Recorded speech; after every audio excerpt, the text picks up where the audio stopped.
Hello मेरे प्यारे बच्चों, कैसे हैं आप सब? आई होप आप सब बहुत अच्छे, बहुत बढ़िया होंगे। और यूथ कंपटीशन टाइम्स की तरफ से आप सभी को पूरा बेटा कंप्लीट कराया जा रहा है। सो प्लीज आप लोग अभी तक चैनल को नहीं किए हैं सब्सक्राइब, तो अपने इस यूट्यूब चैनल को सब्सक्राइब करिए, क्योंकि आपके बोर्ड में हर साल हम वो प्रश्न करवा रहे हैं जो बेटा आपके प्रश्न आ रहे हैं। और आज हम लोग देखने वाले हैं विज्ञान के तगड़ा वाला मॉडल पेपर, एकदम बोर्ड में छपने वाला है। सो प्लीज आप लोग इस मॉडल पेपर को क्या करेंगे, तैयार कर लेंगे। अगर किसी प्रकार की कोई इशू आएगी ना, सो प्लीज कमेंट बॉक्स में आप क्या कर देंगे सर, मेंशन जरूर से जरूर कर देंगे सर यहाँ पे प्रॉब्लम क्रिएट हो रही है, ताकि हम आपके प्रॉब्लम का क्या कर पाए बेटा, निवारण कर पाए। ठीक है ना? तो कोई इशू नहीं होना चाहिए। और प्लीज अपने दोस्तों के साथ इस वीडियो को शेयर करिएगा। अगर हम लोग बोर्ड पेपर की बात करें, तो जो बोर्ड पेपर आपके लिए है वही आपके दोस्त के लिए भी होता है। लेकिन आप देखते हैं कि जो बच्चे होते हैं, कभी कभी पढ़ने वाले, बहुत अच्छे पढ़ने वाले, उनका कम नंबर स्कोर हो पाता है। और कभी कभी जो कम पढ़ते हैं उनका ज्यादा नंबर स्कोर हो जाता है। ऐसा इसलिए होता है क्योंकि मेहनत करते हैं। समझा ना? मेहनत कौन करता है? जो बेटा ज़्यादा पढ़ता है, किताबों से पढ़ता है और कोचिंगों से पढ़ता है, स्कूलों से पढ़ता है, ज़ाहिर-सी बात है उसके ज़्यादा नंबर स्कोर होंगे ही। कहीं न कहीं आपके भी नंबर स्कोर होने चाहिए, और उसके लिए आपको क्या करना पड़ेगा? मेहनत करना पड़ेगा। और मेहनत कैसे करेंगे? बेटा मेहनत ऐसे करेंगे कि आपको हर एक चीज़ प्रॉपर वे में टाइम टेबल बना के करना पड़ेगा, कि सर हमें ये पढ़ने का आप टाइम टेबल, ये सारी चीज़ का टाइम टेबल बना के करेंगे ना, तो आप कहीं न कहीं अच्छा नंबर स्कोर कर पाएँगे। तो चलिए आज हम लोग देखते हैं बेटा विज्ञान का मॉडल पेपर एकदम तगड़ा वाला, कक्षा 10वीं के लिए है। इधर आपका बेटा पेपर कोड होता है कुछ इस प्रकार सा, 70 नंबर का पूर्णांक रहेगा। पास होने के लिए 23 नंबर ही चाहिए। कितना चाहिए? 23 नंबर चाहिए, ध्यान दीजिएगा। समय आपको बेटा 3 घंटे 15 मिनट का रहने वाला है। प्रारंभ जो 15 मिनट मिलेंगे आपको, प्रश्न पत्र पढ़ने के लिए क्या रहेंगे, निर्धारित रहेंगे। और इस प्रश्न पत्र में बेटा 2 खंड हैं, खंड अ और खंड ब, 2 खंड विभाजित है। खंड अ और खंड ब 3 उपखंडों, भाग 1, भाग 2, भाग 3 में क्या रहेगा बेटा, डिवाइड रहने वाला है। और यहाँ पे देखेंगे आपका अपना तीसरा पॉइंट, तो प्रश्न पत्र में खंड अ में बहुविकल्पीय प्रश्न हैं, जिनके सही विकल्प का चुनाव करके ओएमआर उत्तर पत्रक पर नीले व काले बॉल पॉइंट पेन से सही विकल्प वाले गोल को पूर्ण करके आपको भरना रहेगा। और ओएमआर उत्तर पत्रक पर उत्तर देने के बाद उसे आपको काटना नहीं है, तथा इरेजर व व्हाइटनर का ना ही आपको प्रयोग करना है। अगला यहाँ पे कि खंड अ में बहुविकल्पीय प्रश्न है, और जो कि 1 नंबर का क्या रहेगा, निर्धारित रहेगा। और खंड ब में आपका वर्णात्मक रहने वाला है, और प्रत्येक प्रश्न के सम्मुख उसके निर्धारित अंक दिए गए हैं, कि वह 1 नंबर का है कि 2 नंबर का है, ये सारा चीज है। और खंड ब में प्रत्येक उपभाग के सभी प्रश्नों का एक साथ करना आवश्यक है, और प्रत्येक उपभाग नए पृष्ठ से ही प्रारंभ करना है, और सभी प्रश्नों का करना क्या है आपके लिए बेटा, अनिवार्य है। सबसे पहले बात करते हैं हम लोग खंड अ की। अखंड अ में उपखंड क है, मतलब कि आपके 3 उपखंड रहेंगे, भौतिक विज्ञान, रसायन विज्ञान और जीव विज्ञान। ये 3 सेक्शन में क्या रहेंगे, डिवाइड रहेंगे। तो सबसे पहला बेटा प्रश्न है कि किस दर्पण के सामने किसी वस्तु को रखने पर उसका प्रतिबिंब वास्तविक उल्टा व आकार में कुछ छोटा बनेगा। तो जब हम ऐसा दर्पण लें जिसके सामने कोई वस्तु रखें, उसका जो प्रतिबिंब बनेगा, पहली बात वास्तविक बनेगा, और क्या बनेगा, उल्टा बनेगा, और आकार में छोटा बनेगा। तो जो दर्पण होता है वो होता है अवतल दर्पण। कौन सा दर्पण होता है बेटा? तो अवतल दर्पण का प्रयोग करने पर हम लोग अगर देखें, तो जो हमारा प्रतिबिंब बनेगा वो वास्तविक बनेगा, उल्टा बनेगा, और कहीं कहीं ना कहीं वो आकार में क्या बनेगा, बहुत छोटा बनेगा। दूसरा बेटा प्रश्न है कि किसी चालक में 2 एम्पियर की धारा प्रवाहित हो रही है, और कितने सेकंड तक, 2 सेकंड के चालक से गुजरने वाले आवेश की मात्रा कितनी होगी। यहाँ पे मात्रा पूछा है, तो वो होने वाली बेटा 4 कूलाम। कितने मात्रा होगी बेटा? 4 कूलाम होने वाली है। अगला है तीसरा नंबर, एक श्वेत प्रकाश किरण जब किसी कांच के त्रिकोणीय प्रिज्म से गुजरती है, तब उसके रंगों में अलग अलग क्या होता है, विक्षेपण होता है। तो सबसे अधिक विचलन किस रंग के लिए होगा? तो याद रखना, जिसका जिसका जो लेमडा होता है, तरंगदैर्ध्य कम होता है, उसमें विचलन ज्यादा होता है। और जिसमें लेमडा का मान ज्यादा होता है उसका विचलन कम होता है। तो जो हमारा तरंगदैर्ध्य वैगनीकरण किरण का होता है वो क्या होता है, बहुत ज्यादा कम होता है, इसलिए इसका विचलन सबसे अधिक होता है। और लाल रंग के लिए लेमडा का मान सबसे अधिक होता है, तो इसलिए इसका विचलन सबसे कम होता है। चौथा वाला सवाल है, परिवर्तनशील चुंबकीय क्षेत्र के कारण किसी चालक में उत्पन्न प्रेरित विद्युत धारा की दिशा का आंकलन निम्नलिखित किस नियम के द्वारा किया जाता है? तो जो परिवर्तन चुंबकीय क्षेत्र के कारण किसी चालक में उत्पन्न प्रेरित विद्युत धारा का दिशा का जो आंकलन किया जाता है, डायरेक्शन, वो हमेशा फ्लेमिंग के दाएं हाथ के नियम से किया जाएगा। जहां पे बेटा डायरेक्शन आएगा वहां पे सीधा फ्लेमिंग का दाएं हाथ का नियम लागू होगा, याद रखना। अगला यहाँ पे प्रश्न है छठा वाला, क्या है कि विद्युत परिपथ में विद्युत शक्ति का सूत्र क्या होता है? तो P बराबर आई आर। P बराबर आई आर किसका होता है बेटा? विद्युत शक्ति का सूत्र होता है। अगला यहाँ पे छठा वाला, R व 2R ओम के प्रतिरोधों को श्रेणी क्रम में जोड़ने पर कुल प्रतिरोध R1 तथा समांतर क्रम में जोड़ने पर R2 है, तब क्या होगा? तो वो हो जाएगा अपना R1 अपान R2 बराबर 9/2 हो जाएगा। और इसमें से देखिए राइट ऑप्शन बी वाला निकल के आएगा। अगला यहाँ पे सातवां वाला बेटा देखिएगा क्या है, बहुत प्यारा प्रश्न है। भारत में प्रत्यावर्ती धारा यानी कि एसी आपूर्ति की आवृत्ति कितनी होती है? जो हमारा भारत में एसी की आपूर्ति की जाती है वो उसकी कितने फ्रीक्वेंसी पर की जाती है? तो याद कर लें बेटा 50 हर्ट्ज पर। जो भारत में प्रत्यावर्ती धारा एसी की आपूर्ति की जाती है वो हमेशा और हमेशा 50 हर्ट्ज पर की जाती है। कितने हर्ट्ज पर की जाती है बेटा? तो याद रखना 50 हर्ट्ज पर की जाती है। उसके बाद उपखंड क्या यहाँ पे ख है, यानी कि आपका जो सेक्शन है वो क्या है यहाँ पे बेटा? बी है, ठीक है ना। अच्छा, सब सेक्शन है यहाँ पे, सब सेक्शन है, सब सेक्शन आपका बी है, उपखंड ख है। क्या यहाँ पे CH3CH2OH का आईपीएसी नाम क्या होगा? तो CH3CH2OH का जो आईपीएसी होगा नाम वो होगा एथेनॉल। क्या होगा बेटा? एथेनॉल होता है, याद रखना। अगला और 9वां प्रश्न है यहाँ पे, एल्कीन का सामान्य सूत्र क्या होता है? तो CnH2n होता है। एल्कीन का जो सामान्य ना सूत्र होता है बेटा क्या होता है? CnH2n होता है, याद रखना।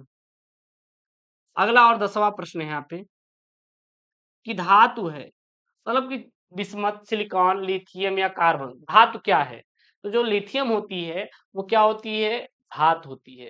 कार्बन तो अधातु है ना, कार्बन तो क्या है? अधातु है ना। अगला यहाँ पे है कि निम्नलिखित यौगिकों में अम्लीय लवण कौन सा है? अच्छा, अम्लीय लवण क्या होते हैं? अम्ल वे होते हैं जो जल में H+ देते हैं। क्या देते हैं? H+ देते हैं। ये तो साल्ट ही है हमारा, नमक ही है, यह भी नमक है, ये हमारा क्या पोटेशियम साइनाइड है।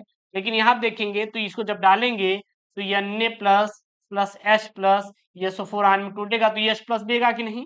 NaSO4।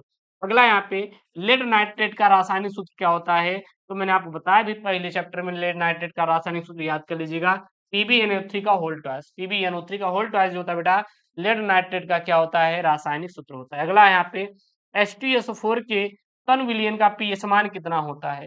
तो जो H2SO4 होता है अगर देखेंगे तो यहाँ पे हाइड्रोजन है, H+ देगा, अगर घोलेंगे तो H+ देगा, तो हमेशा H+ क्या होता है? अम्ल होता है। और जो अम्ल होता है इसका पीएच मान 7 से कम होता है। तो हमारा H2SO4 का हमारा क्या है? एक प्रबल अम्ल है, तो इसका पीएच मान 7 से क्या होगा? कम होगा ना, क्योंकि मैंने आपको बताया भी ये अम्ल क्या होते हैं। और ये हमारा क्या है? सल्फ्यूरिक अम्ल है, सल्फ्यूरिक अम्ल है। और सल्फ्यूरिक अम्ल क्या होता है बेटा? अम्लों का क्या होता है? राजा होता है। अम्लों का क्या होता है? राजा होता है। अगला है यहाँ पे 14 नंबर वाला कि विज्ञान की वह शाखा जिसमें जीवाश्मों का अध्ययन किया जाता है उसको पैलियोंटोलॉजी कहते हैं। विज्ञान की वह शाखा जिसके अंतर्गत हम लोग जीवाश्मों का अध्ययन करते हैं उसको पैलियोंटोलॉजी कहते हैं। क्लियर है? कोई प्रॉब्लम नहीं होनी चाहिए। अगला है 15 नंबर वाला, इंसुलिन नामक हार्मोन स्रावित होता है सर अग्नाशय से होता है। जो इंसुलिन नामक हमारा हार्मोन स्रावित होता है वो किससे होता है? अग्नाशय से होता है। ये आप बात याद रखेंगे, इंपॉर्टेंट है। अगला है और 16 नंबर वाला, द्वार कोशिकाएं पाई जाती हैं सर जी हमारा जड़ों में पाई जाती हैं, बहुत रंध्रों में पाई जाती हैं। रंध्रों में या फिर उपरोक्त में सभी जो द्वार कोशिकाएं होती किसमें? पादपों में, मतलब पेड़ पौधों में। कहाँ पाई जाती है? तो बेटा रंध्रों में पाई जाती हैं। तो याद रखना कि द्वार कोशिकाएं रंध्रों में पाई जाती है, द्वार कोशिकाएं बेटा रंध्रों में पाई जाती हैं। 17 नंबर वाला यहाँ पे है कि पुनर्रुद्भवन होता है। जो पुनर्रुद्भवन किसमें होता है? अच्छा, जो पुनर्रुद्भवन होता है बेटा यह एक अलैंगिक प्रजनन है। क्या है? अलैंगिक जनन बोलिए या फिर बोलिए प्रजनन। अलैंगिक प्रजनन है। तो हाइड्रा में होता है, प्लेनेरिया में जो होता है वो पुनरुद्भवन होता है, और ये क्या हमारा एक अलैंगिक जनन है। तो राइट ऑप्शन डी वाला हो जाएगा। अगला है जाइगोट में जो गुणसूत्रिक संख्या होती है कितनी होती है? तो जो जाइगोट होता है यह द्विगुणित होता है। कैसा होता है बेटा? तो द्विगुणित होता है। और द्विगुणित का मतलब क्या होता है? बहुत बढ़िया, 2n, मतलब कि आपका हमारा 2x हो जाएगा। अगला यहाँ पे है मिंडल का प्रायोगिक पौधा क्या था? तो मिंडल ने जो प्रायोगिक पौधा लिया था वो लिया था उद्यान मटर। और उद्यान मटर का अगर देखें बेटा हमारे वैज्ञानिक नाम क्या है बेटा? वैज्ञानिक नाम, इसको हम लोग कहते हैं पाइसम सेटाइवम। पाइसम सेटाइवम क्या बोलते हैं बेटा इसको? पाइसम सेटाइवम बोला जाता है। अगला है यहाँ पे 20 नंबर वाला, जीवाश्म ईंधन जलने पर देता है। तो जो जीवाश्म ईंधन जलता है तो कार्बन डाइऑक्साइड भी देता है, सल्फर की ऑक्साइड भी देता है, और नाइट्रोजन की ऑक्साइड भी देता है। इनमें से आपका क्या हो जाएगा? डी वाला राइट ऑप्शन हो जाएगा। उसके बाद उपखंड आपका ब रहेगा, और उसमें 3 सेक्शन रहेंगे, फिजिक्स, केमिस्ट्री, बायोलॉजी, और आपका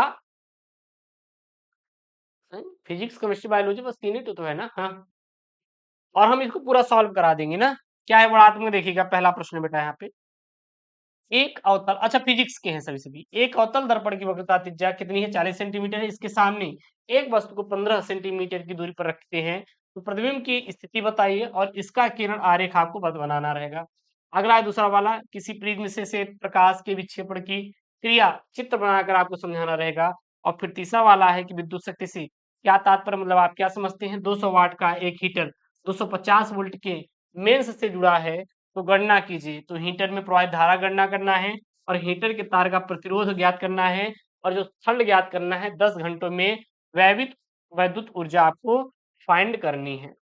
चौथा नंबर वाला बेटा सवाल है यहाँ पे, फ्लेमिंग के बाएं हाथ के नियम का लिखिए और एक समान विद्युत चुम्बकी में रखे धारावाही चालक पर लगने वाले बल का मान किन किन बातों पर निर्भर करता है? यहाँ पर ये बोल रहा है, और उसके बाद बोल रहा है कि यदि धारावाही चालक चुंबकीय क्षेत्र के पहला समांतर हो, दूसरा लंबवत हो, तो बल का क्या प्रभाव पड़ेगा?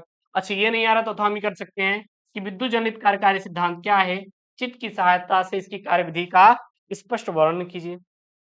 फिर आपका यहाँ पे उपखंड ख है। अब यहाँ पे आपके केमिस्ट्री वाले हैं कि निम्नलिखित यौगिकों के आपको संरचना सूत्र लिखना है। मेथेनॉल का लिखना है, प्रोपाइन का लिखना है, पेंटोनेन का लिखना है, ब्यूटेनोन का लिखना है। फिर यहाँ पे रेडॉक्स अभिक्रिया को एक उदाहरण द्वारा समझाना है। संतृप्त और असंतृप्त हाइड्रोकार्बन का उदाहरण आपको समझाना है। और फिर सातवां वाला है आपको संक्षिप्त टिप्पणी करना है। क्या यहाँ पे? सामान्यीकरण क्या होता है, योगात्मक अभिक्रिया क्या होती है, सजातीय श्रेणी की और इसके उपयोग लिखना है। ये नहीं आ रहा तो हम आप ये सॉल्व कर सकते हैं, संतुलित करने वाला, ये मैं आपको पूरा सॉल्व करवा दूंगा।